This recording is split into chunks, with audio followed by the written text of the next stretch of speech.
સાથે આગળ વધીએ વાત કરીએ સુરતમાં લારીના દબાણોથી સ્થાનિક લોકો ત્રાહિમામ પોકારી ઉઠ્યા છે।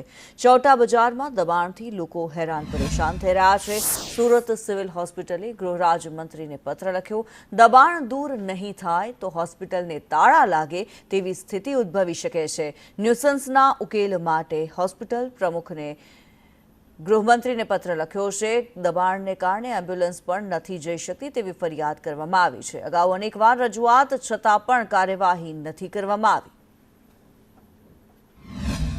પ્રાઇસ ચેકિંગમાં નીકળ્યા અને ખરેખર બાઇકો અહીંયા પાર્ક થયેલી જ છે, જે કારણોસર હવે અમે એસએમસી સાથે મળીને પણ એક પાર્કિંગની વ્યવસ્થા થાય સારી રીતે અને અહીંયા એમ્બ્યુલન્સની અવર જવર થઈ શકે, કારણ કે જનરલ હોસ્પિટલ છે એટલે પેશન્ટ ગમે ત્યારે આવતા હોય છે। કઈ રીતે ફરિયાદો મળી રહી હતી, કઈ રીતે સૂચના? ફરિયાદો તો અવારનવાર આવતી જ હોય છે કે અહીંયા જે ખરીદી કરવા માટે આવતા હોય છે લોકો એ ગમે તેમ પાર્કિંગ કરીને જતા રહેતા હોય છે। એટલે આપણે પીસીઆરને સૂચના આપેલી છે કે દર કલાકે એ લોકો અહીંયા રાઉન્ડ અપ કરે જ છે। પણ આજે એક માહિતી મળી હતી આપણને કે અહીંયા જે છે એમ્બ્યુલન્સના આવવા જવા માટે રસ્તો મળતો નથી, એટલે આપણે સરપ્રાઇઝ ચેકિંગમાં આવેલી છે પોલીસ। દુકાનોની બહાર તંબુ તાણી દેવામાં આવે છે। તંબુ આપણે આના અગાઉ પણ આપણે એકવાર દબાણ દૂર કરવા માટે આવ્યા હતા ને તંબુને દૂર કરાવડાયા જ છે આપણે।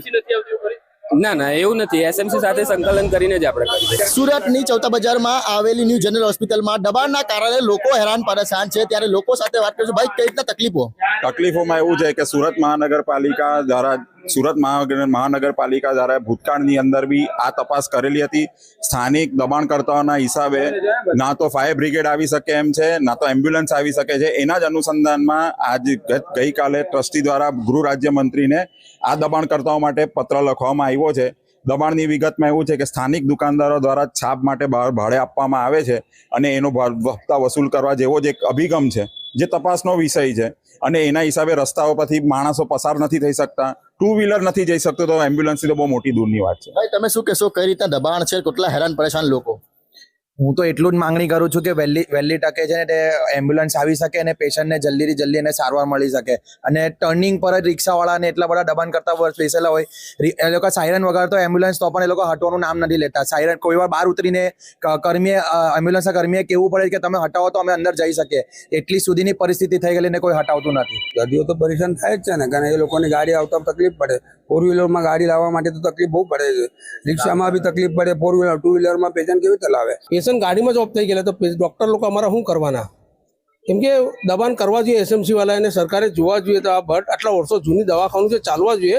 કેમ કે અહીંયાના કર્મચારી પછી જહે કા બંધ થઈ જાય, કેમ કે અમને માન 10 છે 8 પેશન્ટ રહી છે, 300 પેશન્ટ કા ને 8 પેશન્ટ કા છે, કેમ કે અહીંયા જોવા જેવું છે બાપુ, બહુ હેરાનગતિ થાય છે આટલા। બિલકુલ, તો ગૃહમંત્રીને પત્ર લખવામાં આવ્યો છે કે આ દબાણ કરતા જે ચોક્કસ લોકો છે તે દબાણ કરે છે અને જેના કારણે આ હોસ્પિટલ છે તેના દર્દીઓ હેરાન પરેશાન થાય છે, ત્યારે હવે નાયકીય તપાસ થવી જોઈએ અને આવા દબાણકર્તાઓને દૂર કરવું જોઈએ। કેમેરા પર્સન અજીત પટેલ સાથે મનીષ પરમાર, સંદેશ ન્યૂઝ, સુરત।